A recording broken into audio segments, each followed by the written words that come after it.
Sir, શું કહેશો આજે કયા સ્થળે શું કાર્યવાહી થઈ રહી છે? પોલીસનો ચુસ્ત બંદોબસ્ત, શું આખી વાત? પ્રભાસ પાટણ ખાતે ગુડલક સર્કલ પાસે સરકારી જમીન છે. જમીન ખાલી કરવા માટે અગાઉથી નોટિસ પણ આપવામાં આવેલી. તમામ કાયદાકીય પ્રક્રિયા પૂરી કર્યા પછી આજે ડિમોલિશન માટેની કામગીરી કરવાની હતી અને એમાં સવારથી જ સમગ્ર તંત્ર અને પોલીસ બંદોબસ્તમાં હતા.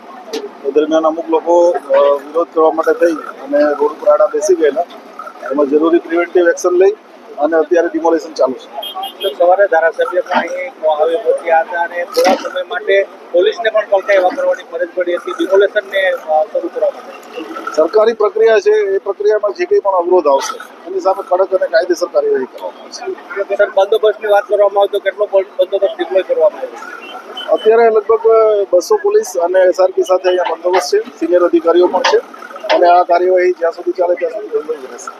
સર, જે ડિમોલેશનના સ્થળની વાત કરીએ તો એની શું માહિતી, કયો સ્થળ છે, કઈ જમીન છે, કેટલા હેક્ટરમાં ડિમોલેશન કરવાની, એવી કોઈ પ્રાથમિક માહિતી?